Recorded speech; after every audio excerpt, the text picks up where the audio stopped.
Podcast Main Bola, ayo dengerin. Jawa Pos Radar, Jogja pasti pimpin. Info terkini, gak bikin pusing. Bola bikin hidup makin asik. Berjumpa lagi di podcast Main Bola Radar Jogja bersama dengan pengawas bola kita Pak Ananton dan juga yang kangen dengan Mas Kopong. Dihadirkan ini. Halo. Bang. Nah, kita ngomongin PSS ya. Ya, kalah lagi. Udah ini mencoreng ya perdana di kandang. Udah balik ke Maguari ternyata tidak bisa menghasilkan positif. Dan PSS sekarang berada masih di zona tidak degradasi, tidak bergerak kemana-mana dengan nilai 22 dan masih ada 5 pertandingan sisa. Katanya manajemen target 5 pertandingan ke depan selalu bersih untuk lolos dari zona degradasi. Langsung aja Mas Kopong dulu nih, pengamatannya gimana Mas? Setelah hasil minor lawan Dewa United kemarin. Setelah lawan Dewa kemarin kan artinya kan ini ya Mas, debut Coach Peter itu mengalami 3 kali kekalahan secara beruntun ya, diawali dari Persis atau sebelumnya Persis terus apa lagi itu kemarin. Nah itu ya Persis, Biak, terus Dewa ini kan 3 kali beruntun kan. Dan itu kan apa namanya ya, 2 diantaranya kan bisa memimpin dulu dan akhirnya di babak kedua kan apa namanya dibalik.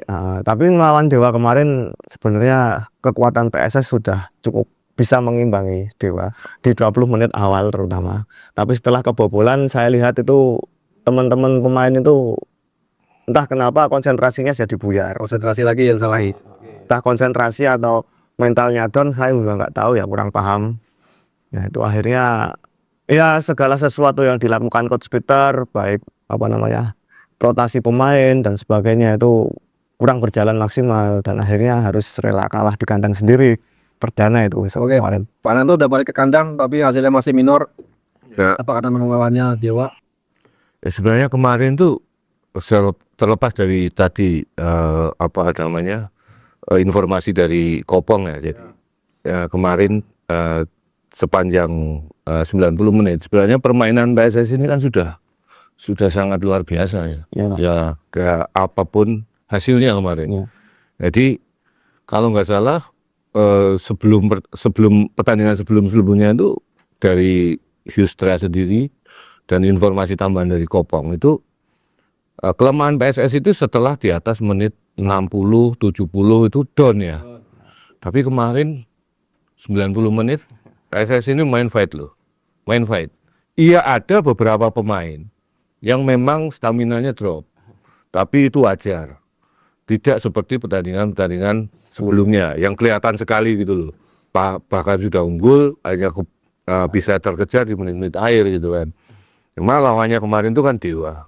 Ya jadi sebenarnya kemarin pertandingan antara PSS dengan Dewa United ya, ini kan ada sedikit perubahan dari gaya bermain, dari bermainnya PSS Sleman. Jadi kalau dapat informasi dari Mas Kopong ini sebelumnya di pertandingan sebelumnya ini kan PSS di menit-menit awal itu kenceng mainnya, tapi kemudian memasuki menit 70 ya, itu gembos dan Hustra itu juga mengakui itu ya, mengakui itu. Tapi kemarin saat main di Maguwo ya, saya melihat perbedaan kualitas permainan antara Dewa dan PSS ini nggak jauh berbeda. Bahkan PSS ini bisa dikatakan bisa bermain sepanjang 90 menit secara Spartan. Ya. Hanya saja memang ada beberapa pemain yang memang kehabisan bensin atau mengalami kram kaki, otot dan sebagainya. Saya pikir ini masalah lumrah lah karena mainnya kencang terus dari awal sampai. Cuma ya ada perbedaannya itu aja. Jadi kalau dikatakan ada perubahan penampilan nggak ada, jauh lebih bagus menghadapi Dewa kemarin. Jadi kemarin sebenarnya ada banyak faktor kenapa kok mungkin Sleman ini bermain lebih bagus dibanding pertandingan sebelumnya. Padahal kita tahu sendiri musuhnya itu Dewa United, runner up, peringkat kedua. Runner up itu kalau sudah kompetisi selesai. Pak. Ini masih kompetisi berjalan, masih peringkat 2, ya kan. Nah ini di sini kita lihat semua bahwa secara kualitas Dewa itu lebih unggul baik kualitas pemain, Ya. kualitas individu terutama teamwork juga di atas PSS Sleman, persiapan juga jauh lebih matang, ya kan? Dan kemudian dari sisi mental Oke. itu juga di atas PSS Sleman karena Dewa ini posisinya di papan atas ya. Dan mereka itu kan kontender atau apa namanya challenger dari Persib Bandung untuk juara musim ini ya. Jadi Persib ini juga belum aman karena ada 2 tim ini yang di bawahnya yang masih menguntit gitu. Meskipun jaraknya sudah semakin jauh ya. Jadi tapi apapun itu kemarin sebenarnya kalau bisa dibilang pertarungan antara Belanda lawan Belanda. Jadi Hustra ini sudah paham karakter mainnya Dan Order Kering yang di sisi Dewa United sehingga permainan Dewa itu kan sebenarnya permainnya tidak terlalu cepat tapi mengandalkan bola-bola pendek, penguasaan bola yang cukup kuat. Tapi kemarin penguasaan bola dari Dewa ini diganggu oleh agresivitas dari pemain-pemain atau cara mainnya PSS Sleman. Nah di babak pertama ini sebenarnya sudah bagus gitu kan, sudah luar biasa sekali. Cuma apes, lagi-lagi apes, golnya ini nggak terduga loh, ya kan? Iya. Itu gol yang tidak terduga dan mohon maaf kemarin tuh dari statistik itu juga dari shoot on target itu juga nggak terlalu jomplang ya. Mungkin dari ball position mungkin PSS ini juga agak sedikit di bawah. Cuma dari gaya bermain kemarin itu PSS jauh berubah. Hanya saja tekanan mental bukan dari supporter ya, atau bukan dari karena main di kandang, tapi tekanan mental karena berada di posisi paling bawah. Dan beberapa pertandingan ini belum pernah dapat poin. Ya kan, Pak? Iya, Pak. Nah ini yang membuat pemain-pemain Sleman ini ya ibaratnya maju kena mundur kena lah. Jadi mereka ingin tampil luar biasa memenangkan pertandingan, tapi memang lawannya ini juga nggak enteng gitu kan, nggak main-main. Dan yang kedua positioning Dewa ini memang PSS Sleman ini nggak menguntungkan karena ya siapapun itu kalau posisinya di dasar klasemen itu juga Kemprungsung ya Pak. ya Karate. itu beban mental ya, beban mental. Apalagi ini kan kompetisi mendekati akhir. Iya. Tinggal 5 pertandingan ya. Iya. Dan 5 pertandingan ini kan juga bukan pertandingan yang mudah semua. Karena akan menghadapi beberapa tim yang sulit juga. Minggu ini ya mainnya. Minggu ini kalau nggak salah main lawan Bandung. Persib Bandung. Pimpinan klasemen. Setelah lawan peringkat kedua lawan Persib. Mungkin itu, Bah. Ya. Oke. Manajemen menegaskan akan menargetkan ya bisa tabu bersih. 4. 4 ya, 4. Berarti besok dilepasin ya kalau 4. Iya kurang tahu. Oh, berarti sudah pesimistis dulu. Enggak. Ini baru pertandingan. Kok jadi ngomong 4. Nah, apa nih akan dilakukan oleh Peter Hustra nih untuk skuadnya ini? Langkah konkretnya apa nih untuk bisa nyapu bersih ini? Langkah konkretnya? Ya mungkin seperti ini Mas, mengembalikan diri kepercayaannya teman-teman pemain ya, sama mental pemain. Dan Hustra itu kemarin itu sudah meminta bahwa tetap saling percaya satu sama lain. Karena baginya itu merupakan salah satu kunci lah untuk bisa mendapatkan poin. Nah, mental down terus teman-teman pemain tidak saling percaya. Apa gunanya toh Mas besok Mas di pertandingan selanjutnya? Kalau saya lihat tuh masalah utama selain karena mental itu ya, karena posisi di bawah itu. Kita masuk ke teknik ya. Dari sekian pertandingan bergonta-ganti pelatih gitu kan. Kadang ambil poin penuh tapi banyak kalahnya gitu kan. Kalau saya lihat ini problem terbesar itu salah satunya ya karena materi pemain, Pong. Materi pemain. Saya sangat setuju kalau Materi pemain. Jadi pemainnya itu dalam bilang ya memang ada beberapa tambahan pemain di putaran kedua kemarin ya kayak Rico gitu ya. Kemudian ada beberapa Vico gitu kan. Tapi mereka itu terlambat masuk. Terus kemudian yang paling penting beberapa pemain-pemain kunci yang terutama yang pemain asingnya. Di putaran pertama yang kita harapkan akan menjadi tulang punggung dari permainan PSS ini sampai pertandingan tinggal menyisakan 5 laga ini juga nggak memberikan kontribusi yang maksimal, nggak sesuai dengan ekspektasi kita bahwa mereka itu ditantangkan untuk menjadi tulang punggung ya. Memang ada sih beberapa pemain kayak Leperson, kemudian Vico ini yang overrated yang luar biasa lah maksudnya. Tapi pemain-pemain lain ya yang punya peran vital dan padahal juga mereka juga sudah diberikan tempat, apalagi juga menggeser pemain-pemain lokal yang punya label timnas bakal ya, bahkan kayak si Hoki ini kan terpaksa dipinggirkan untuk memberi ruang pada pemain striker-striker asing ya, kan. Tapi kenyataannya juga tidak bisa mengangkat gitu. Nah, kalau seperti ini memang sulit bagi Yustra ya untuk memaksimalkan tim, karena memang kelihatan sekali kemarin kok Victor itu kan hampir main 80 menit ya. Itu sudah kelihatan sekali udah kehabisan bensin. Tapi penggantinya siapa? Yustra sendiri kan sepertinya masih ragu-ragu untuk menarik Vico karena pelapisnya ini juga jauh kan.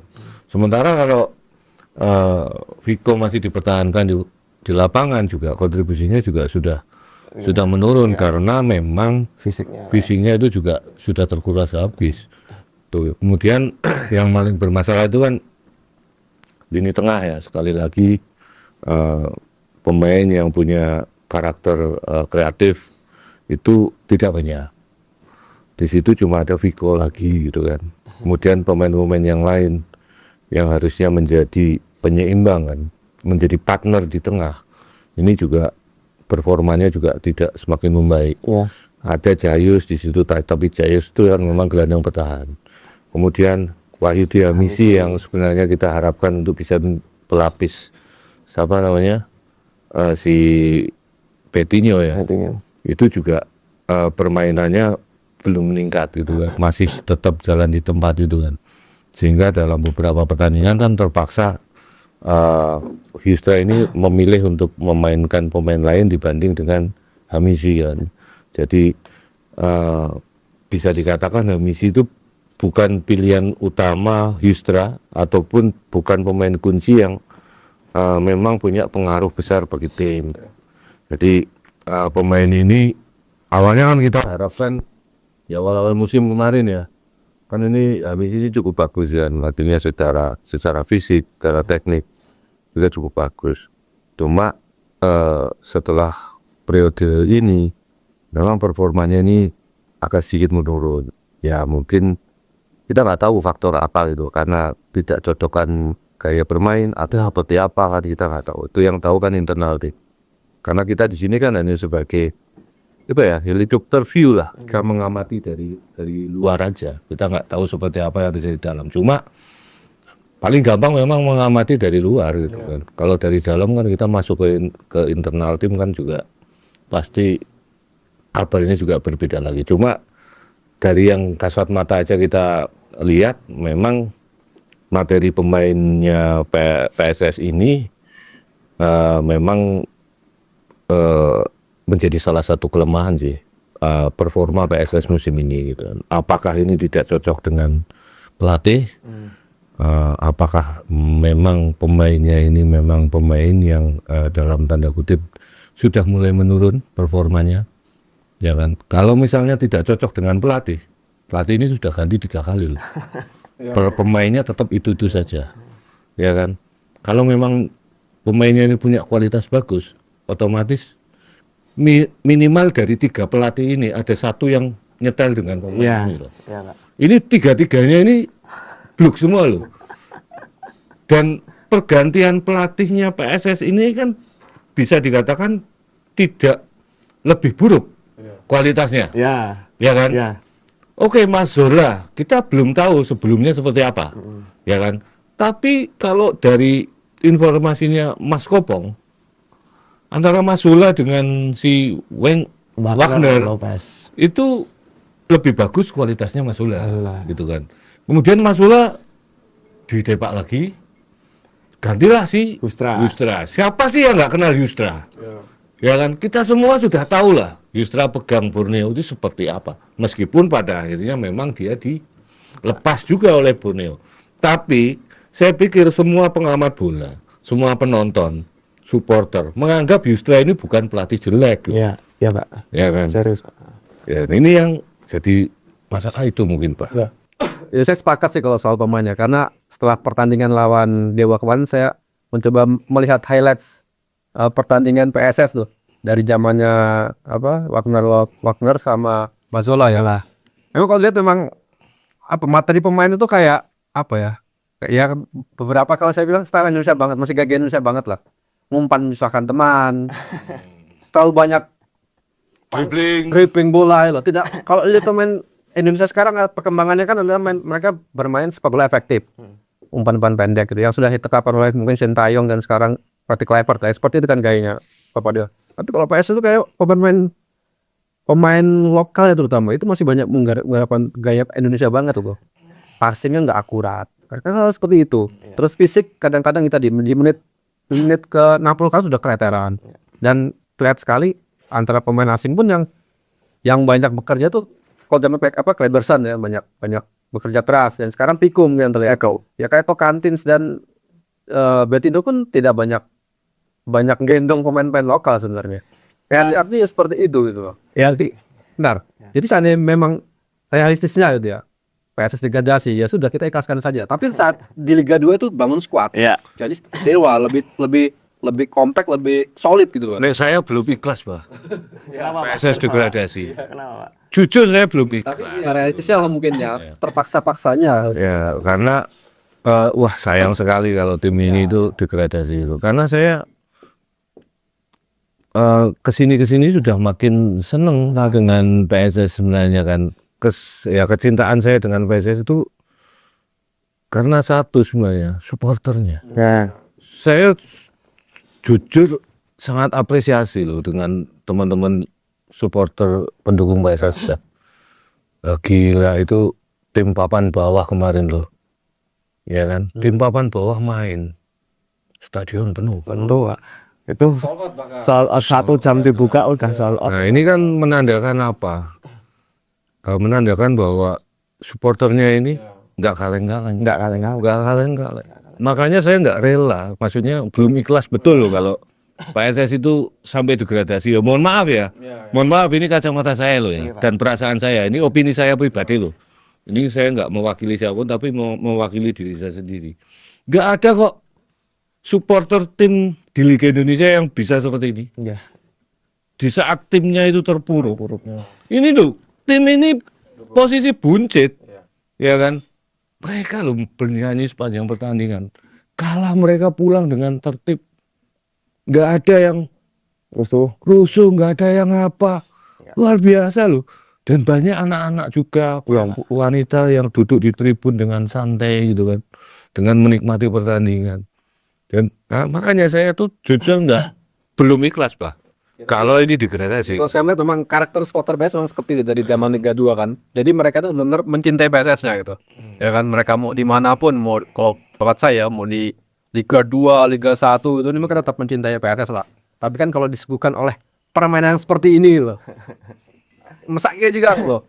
Main udah ada tiket, mainnya menang 2-0 bikin dulu supporter ya. Akhirnya kasihan ya no. Ya. Nah kalau orang sih memang Depong.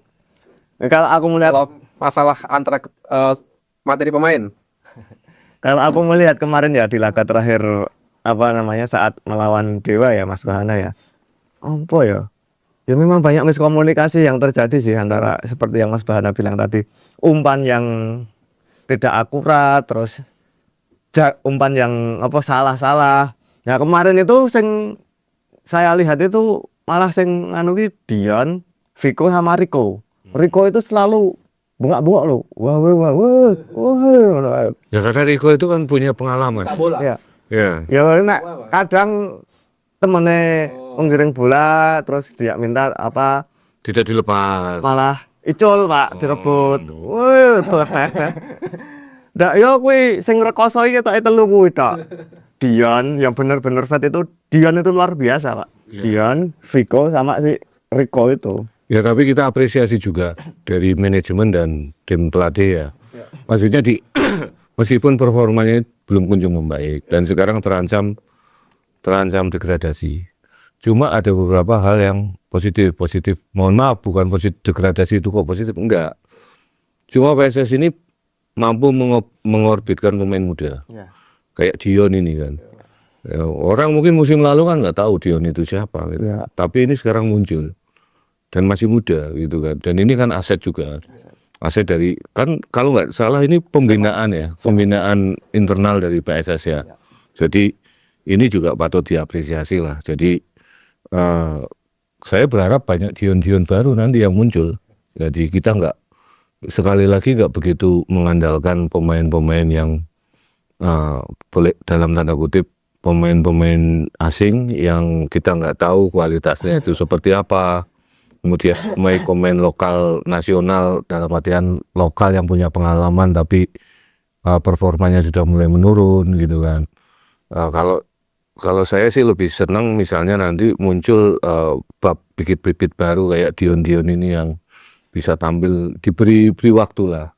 Atau mungkin di 5 pertandingan ini kalau memang PSS ini sudah lempar handuk ya, alangkah lebih baik memberikan ruang pada pemain-pemain muda ini kan untuk mereka tampil.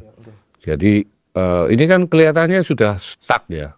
Maksudnya materi pemainnya sudah ada, ini sudah stuck gitu kan. Tapi kan kalau misalnya diambil dari pemain muda, pemain U23, 21 yang binaannya PSS, mungkin bisa juga karena spirit mereka kan tinggi ya. Pasti mereka spiritnya tinggi. Dan kalau nggak salah kemarin waktu kita ngobrol dengan manajernya PSIM, klub ini kan diberi keleluasaan untuk mengambil pemain dari youth ya, untuk masuk ke atas ya, untuk naik ke atas kan. Jadi plug in lah ibaratnya, jadi bisa ambil untuk main tanpa harus memulai dari awal gitu kan.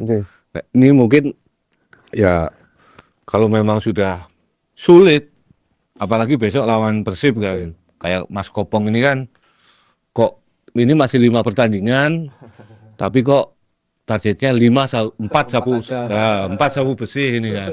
Nah ini yang 5 ini kan dikamanakan gitu kan, apa dijulke gitu.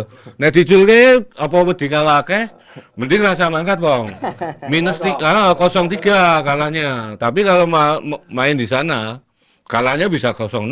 Kalau mentalnya sudah jatuh, ya kan?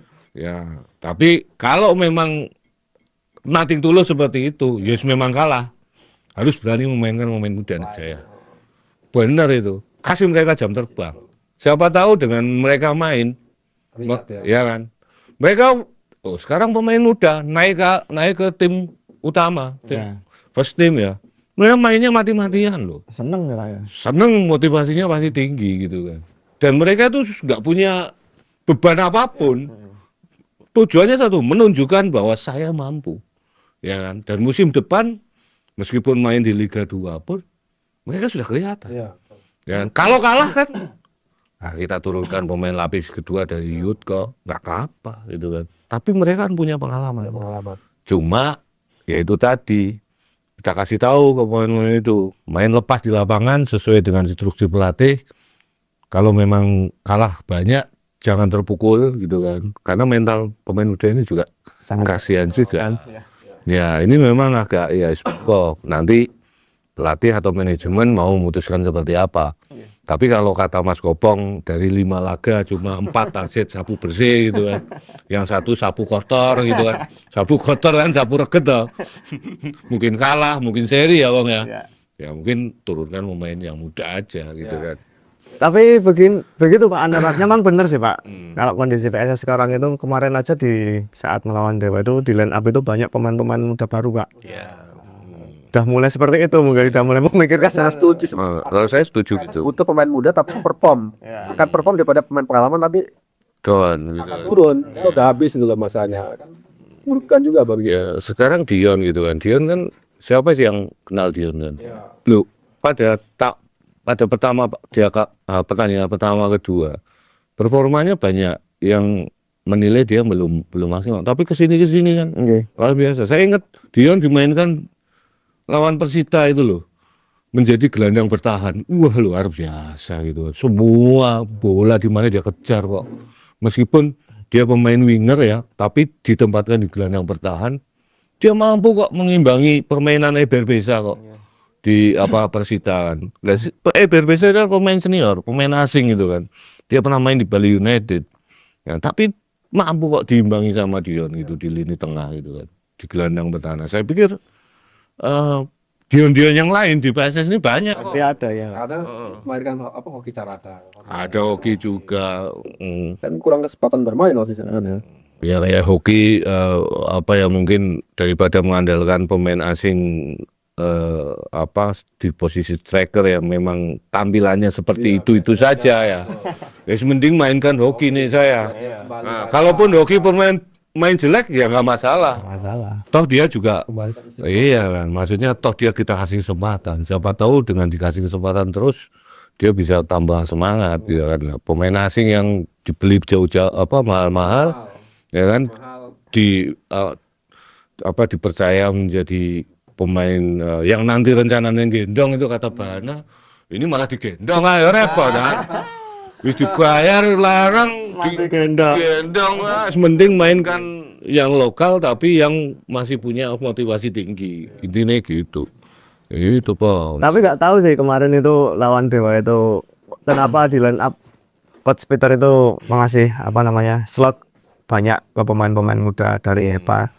Entah karena ya mungkin ingin mencoba itu, entah karena ingin melihat semangatnya anak-anak, atau mungkin karena kan juga melihat lagi Pak Ananto kemarin itu banyak sekali pemain PSS yang cedera loh Pak. Kleberson kan terus cedera itu, Dadinho, Abduh, Mas Farudin juga belum sembuh. Tapi dari situ kan kelihatan pemain senior dan pemain asing yang cedera, kemudian diganti oleh pemain lokal yang pindahan PSS ini. Malah permainannya bagus kok. Bagus permainannya, cuma kalah apes aja golnya itu kemarin. Itu kalau nggak ada gol itu pertandingan bisa seri kok. Iya memang PSS ini juga nggak begitu mengancam gawang Dewa kan. Ya. Tapi yang penting kan safety dulu di belakang. Karena kita menghadapi tim peringkat 2, bukan kaleng-kaleng gitu kan. Kan banyak tim tuan rumah yang dihajar sama Dewa. Ya kan, Semen Padang di putaran pertama itu 8-0 kalau nggak salah. 7-0 8-0 gitu. Iya kan? Nah, PSS cuma kalah 1-0. Itu pun golnya itu sebenarnya juga berbau keberuntungan lah. Iya. Maksudnya sudah Sekolah pinggir ya Pak ya? ya sudah dianggap itu nggak membahayakan sama sekali, tapi kalau dilarang disundul lah. Ya, yang nyundulnya Messi Doro itu. Messi Doro itu kan ya mungkin seumur-umur dia baru menciptakan gol sundulan berapa kali kan. Salah satunya di gawang PSS ini kan. Nah, itu Pak.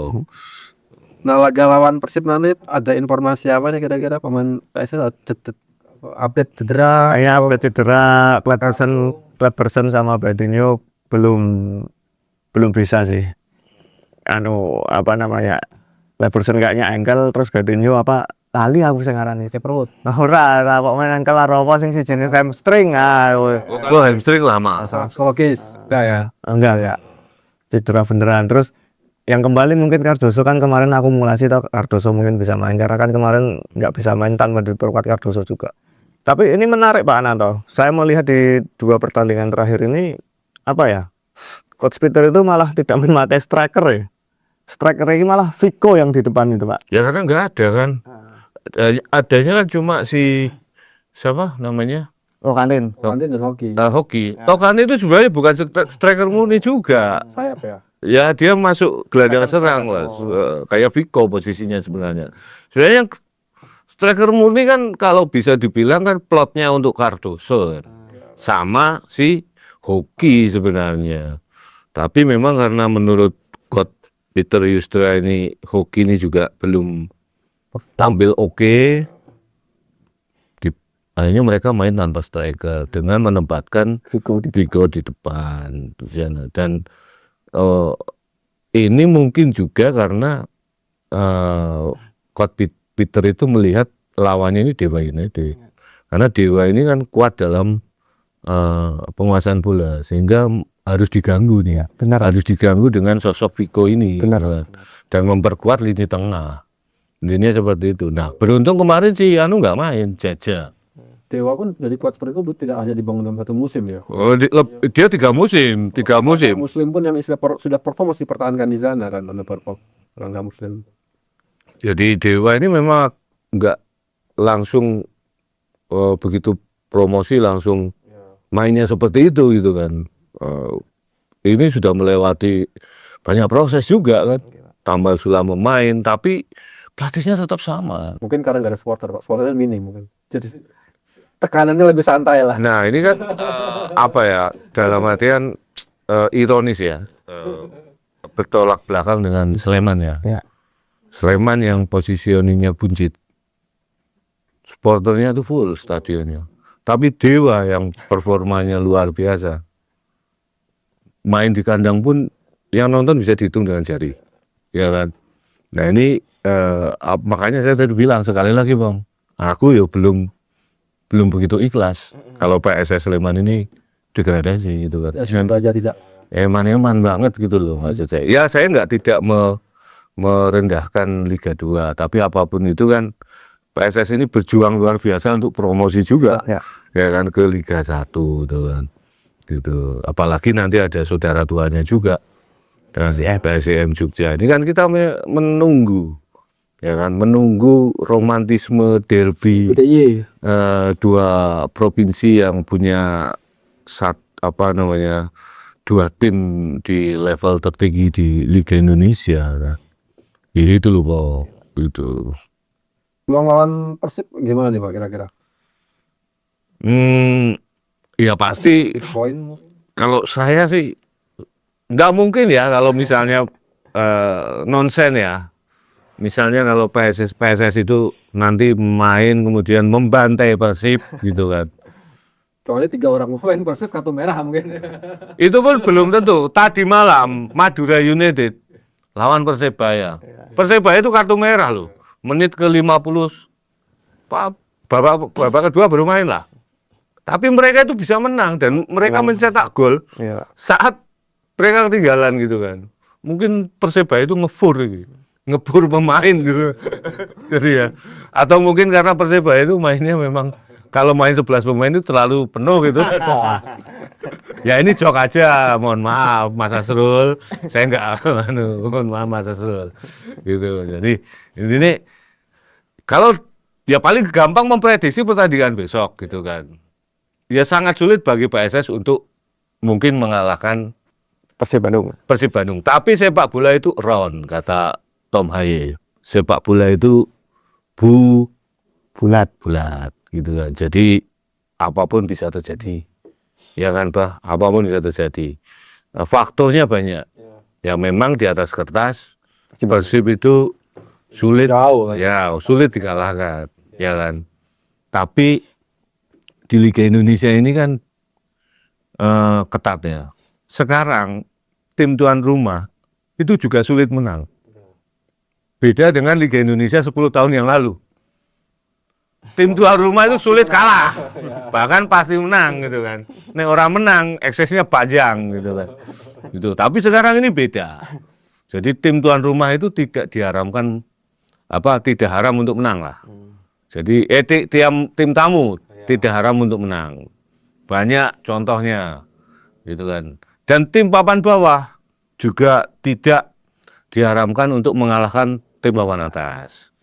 Nah, kalau dulu kan, ya kalau sudah di posisi puncak main di tuan rumah, masih menang gitu kan. Sekarang ini beda Liga Indonesia ini, ya kan. Lebih profesional pengelolaannya, kemudian VAR ini juga cukup bantu, cukup membuat pertandingan menjadi lebih fair lah. Itu Pak. Jadi kalau menang memang sulit, ya kan. Realistis saja kita curi poin, ya kan. Intinya apa? Mempersulit Persib untuk mencetak gol lah. Mempersulit ini kan caranya banyak, gitu kan. Contoh Indonesia Under 70 kemarin waktu pertandingan pertama lawan Korea Selatan. Itu timnas itu kan mempersulit pemain-pemain Korea untuk mencetak gol. Ya kan, sampai menit ke 80 sekian lah. Itu dipersulit untuk mencetak gol. Nah, mempersulit ini kan caranya apa? Bertahan. Ya kan, bermain dengan disiplin. Nah, besok menghadapi Persib, ya pelatih kan nggak mungkin. Kita harus raih poin penuh dengan gol banyak menghadapi Persib gitu kan.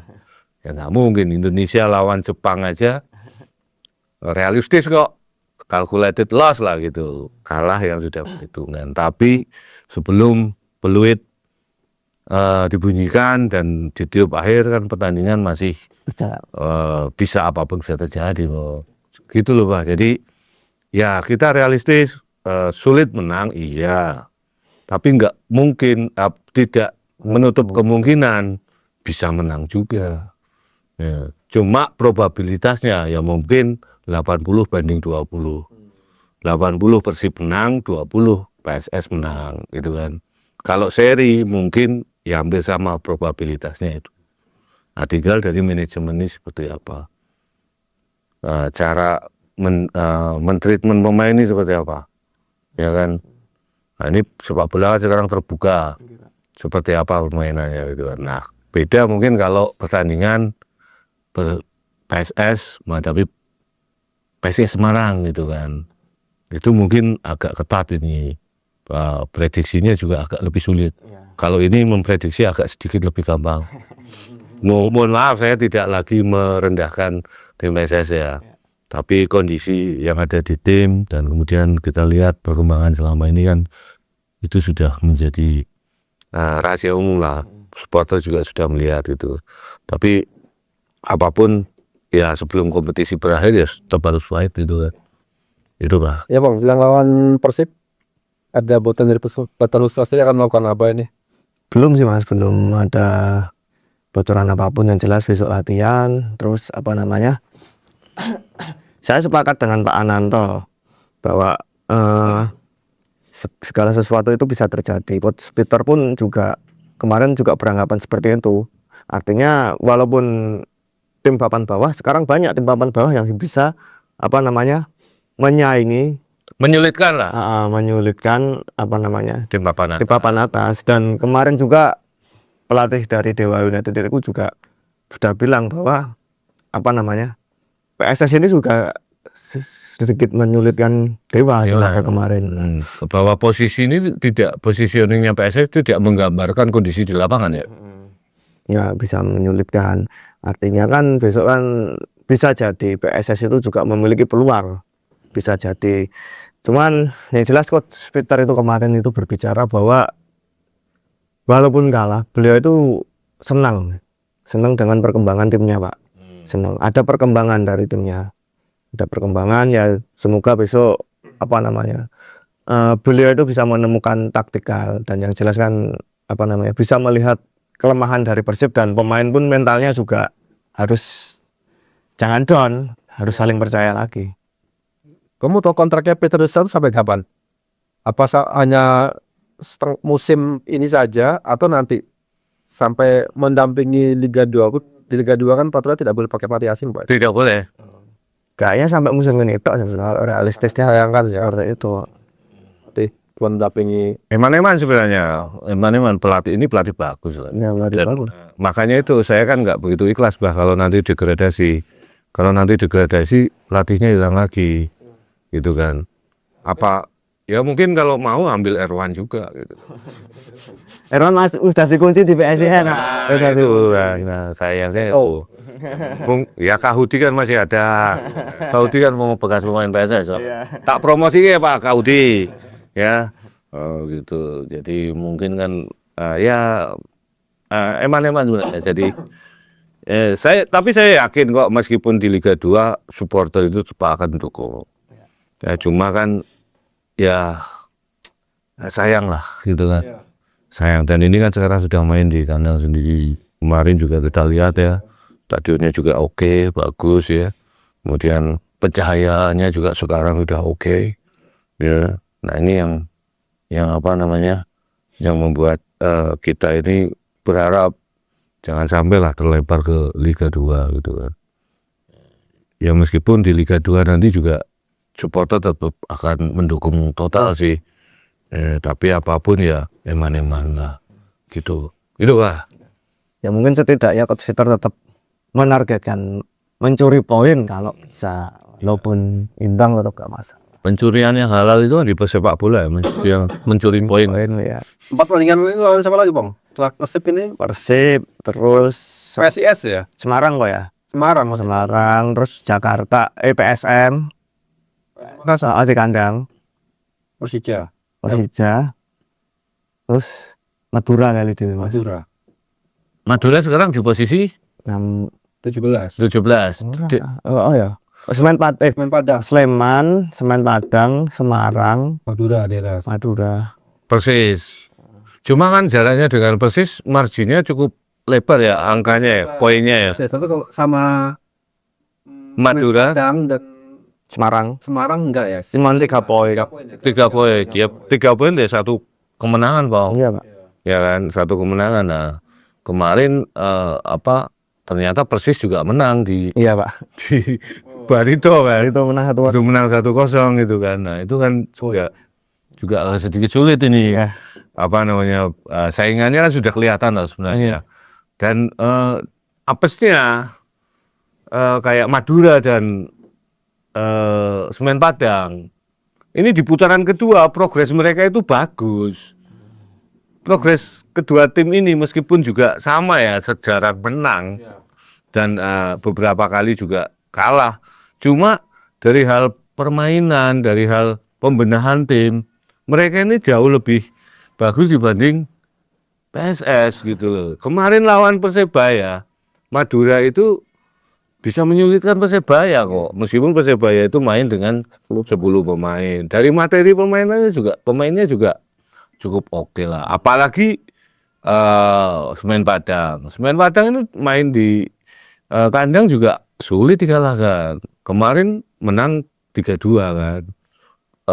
Di detik-detik akhir menang bisa menyamakan kedudukan. Nah, ini yang membuat sekarang ini agak sedikit rumit bagi PSS sendiri. Karena 2 pesaingnya di atasnya ini yang paling dekat ini performanya juga semakin Meningkat. ya dari pembenahan tim. Mungkin yang agak sedikit, nah ini yang agak sedikit bertolak belakang itu sebenarnya PSIS Semarang, Pak. PSIS Semarang itu perubahan di putaran kedua itu nggak lebih bagus, tapi hasil pertandingannya kadang mereka bagus, itu loh. Ini yang agak unik dari PSIS Semarang ini, nggak tahu kenapa gitu kan. Padahal mereka ya juga diboikot oleh supporternya. Ya kan, demo juga beberapa kali di demo supporter. Materi pemainnya itu juga katanya kondisi timnya juga enggak, Pak. Gonjang-ganjing, sudah gonjang-ganjing. Katanya juga banyak pemain yang belum digaji atau gajinya telat gitu kan. Kalau selain PSS ini kan gajinya lancar toh, Bang. Lancar, Pak. Ya mereka bisa kontrak Peter Wistra kan otomatis mereka punya modal finansial yang cukup bagus. Ya toh. Dan kemudian juga mereka terbukti main di sana di sini kan kita nggak pernah dengar keluhan dari pemain. Jangan-jangan karena gajinya full kemudian juga ya kan, PSS ini gajinya tersendat-sendat, PSIS gitu kan, tersendat-sendat, tapi kadang mereka menang gitu kan, kadang main bagus juga. Lawan Persebaya menit-menit akhir bisa menyamakan kedudukan gitu kan, main di kandang Persebaya gitu kan. Nah ini kan yang apa ya, yang agak membuat kondisi PSIS ini agak sedikit PSS Sleman ini agak sedikit rumit. Karena pesaing di atasnya ini juga cukup performanya cukup bagus gitu. Nah sekarang yang agak menurun kan Barito gitu. Saya kan Barito kan sudah di atas kan, ya kan. Kemudian kemarin siapa lagi yang Persis itu juga malah naik ya kan. Ngacil dia poin berapa? 5 selisihnya dengan PSS. Agak lumayan. Agak lumayan ya, 32. Poinnya Persis. Persis Solo, coba lah. 29 atau 32. Kelihatannya di atas 3 selisih poinnya ya. Di atas 3, Pak. Nah, di atas 3. Nah ini kan juga agak sedikit Ini ya, padahal dengan Persis itu ya kalau mohon maaf, Persis ini permainannya juga belum stabil ya kan? Berapa? Masih kayak PSS Sleman. Persis 29. 29 Isi 7. 7 poin. Nah, 7 poin ini kan 3 pertandingan, Bang. 4 pertandingan 1 seri ya. Untuk nyalip itu ya sulit. Kalau Pak Noto melihat, oke lah dari skuad papan bawah, tim papan bawah ya, kayak secara umum melihat Semen Padang dan PSIS dengan PSS dibandingkan secara skuad sebenarnya kualitasnya seperti apa sih Pak? Mereka ini merata atau justru PSIS emang skuadnya nggak sih? Kalau PSIS itu sebenarnya kualitas skuad 3 tim ini loh. dari PSIS, PSS, Semen Padang, Madura. Oke. Sebenarnya yang banyak terguncang kemarin musim ini ya, itu kan banyak terguncang itu kan Madura. Madura itu nyaris 80% ini ganti semua, ya kan, termasuk pemain asingnya gitu kan. Ya ada si Lulinya itu kembali, cuma yang lain ini kan masuknya baru musim ini gabung dengan Madura kalau nggak salah gitu kan. Dan materi pemain lokalnya juga betul Deso. Ya sekarang Malik Rizaldi, ya terus Alek Vanjin, Dodi Alek Vanjin juga sudah nggak ada. Selamat Nur Cahyo tuh. Selamat Nur Cahyo sudah masih ada tapi saya nggak tahu ya posisinya. Tapi kan kalaupun masih ada juga levelnya kan sudah menurun lah karena waktu kan. Terus kemudian pemain asingnya kayak Jaja sudah nggak ada, ya kan. Kemudian kayak Rivera masuk ke Persebaya. Nah ini kan juga memukul secara secara tim dari materi pemain. Terus kemudian dari manajemen ini juga ada sedikit masalah ya, karena Pak Hasanul Kossasi ini juga bermasalah dengan kuku, meskipun sekarang juga sudah ditangani oleh manajemen baru di PS dia masih ada hubungannya lah dari Madura dan tapi itu saya pikir hal lain lah gitu kan, hal lain. Cuma yaitu perubahan tim ini cukup, dan mereka main di dua kompetisi di Asia, mereka main dan mereka sampai semifinal loh. Jangan main-main loh, ini sampai semifinal meskipun hanya di level tier 3 lah kompetisi Asia mungkin ya. Tapi apapun mereka punya pengalaman di situ. Dan mungkin kalau Madura ini nggak main di Asia, mungkin positioningnya di Liga Indonesia itu udah di atas posisi sekarang loh. Tapi mereka konsentrasinya terbagi. Sementara materi pemainnya kan juga terbatas di situ kan. Nah ini yang dari itu. Kalau kemudian kita, PSIS Semarang ini, PSIS Semarang itu juga terpukul musim ini kan. Banyak pemain utamanya ini yang hengkang, tapi bukan pemain-pemain yang sebenarnya menjadi tulang punggung tim. Kayak Galifretas masih di situ. Terus kemudian gelandang bertahannya, jangkarnya ini, siapa namanya itu, ini bagus sekali, ini masih ada gitu kan. Terus kemudian materi pemain lokalnya hampir semuanya utuh. Ada beberapa pemain ya kayak misalnya Wahyu Prasetyo yang pindah ke Malut, kemudian Hari Nur yang mungkin Hari Nur sudah cabut sebelumnya kan. Terus kemudian ada Taufik Hidayat yang pindah ke Madura. Terus tapi kayak Rian masih di situ. Terus beberapa pemain-pemain lain juga masih ada lah. Kayak Dewangga juga masih di situ gitu kan. Kemudian David Maulana juga masih di situ. Nah ini pemain-pemain ini yang sebenarnya bisa mengangkat performa tim. Jadi meskipun ada masalah konflik antara manajemen dengan supporter dan juga ada masalah internal terkait keuangan perusahaan PSIS, tapi keberadaan pemain-pemain yang punya tulang punggung, kekuatan dan semangat yang membela mereka di musim sebelumnya, ini menjadi salah satu dewa penolong bagi PSIS Semarang untuk tidak begitu terpuruk gitu kan. di papan bawah ini. Jadi mereka itu ya itu kadang menang gitu, tapi kadang juga kalah. Tapi mereka sulit. Kalaupun kalah mereka sulit gitu kan. Maksudnya ya masih ada gitu loh, masih ada. Ya nyawa mereka itu masih ada. Nah ini yang harus berbeda dengan PSS Sleman. Terus kemudian mana lagi tadi? Semen Padang. Semen Padang itu amblek-blek itu di putaran pertama. Habis mereka di putaran pertama. Tapi kemudian mereka berusaha memperbarui tim, mengontrak pemain asing, pelatih asing juga. Dan pemain yang datang ini kualitasnya oke. Terutama pemain asingnya gitu kan. Nah ini yang sebenarnya hampir sama dengan PSS Sleman. Ya kan? Materi pemain asingnya PSS Sleman kan banyak berubah di putaran kedua. Iya, Pak. Hanya saja apesnya ya. Pemain PSS Sleman pemain asing yang masuk PSS Sleman di putaran kedua tidak setangguh Yang diperkirakan. yang di Semen Padang. Itu Pak. Terus kemudian Semen Padang itu karena memang di putaran kedua mereka melakukan perubahan, otomatis kan permainan juga belum stabil. Cuma mereka kan beberapa kali dapat hasil yang bagus. Ya kan, permainannya sudah terlihat.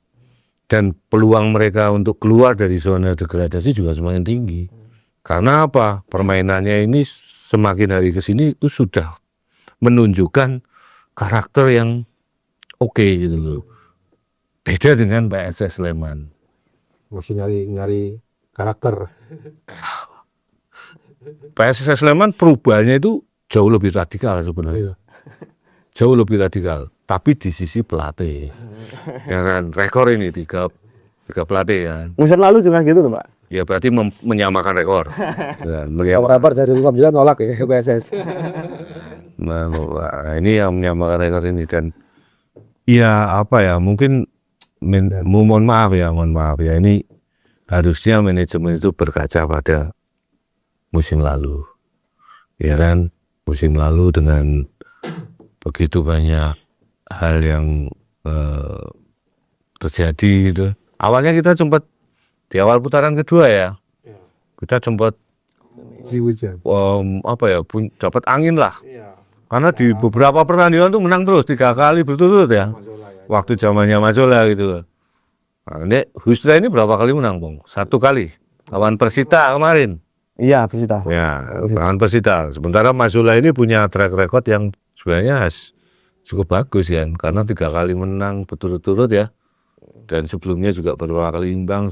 Terus, tapi jangan lupakan, dari semua tim papan bawah sekarang yang bersaing di zona degradasi, yang paling berat itu problemnya itu Sleman, karena mereka -3 dulu kan. Ya kan, meskipun bisa naik, bisa mengurangi nah kalau ini mohon maaf kalau bodoh nih ya, kalau hitung-hitungan sebenarnya kan ini kan PSS ini ketambahan +3 tuh. Dari nilai berapa sekarang? 22 harusnya 25 kalau mereka nggak -3. Iya. Ya kan sudah dapat 25 poin. Di atasnya mana? Semen Padang Semarang. 25 poin. Sama. Berarti kan sebenarnya perolehan nilainya dengan 2 tim di atasnya itu hampir sama. Ya cuma karena PSS ini dikurangi minusnya.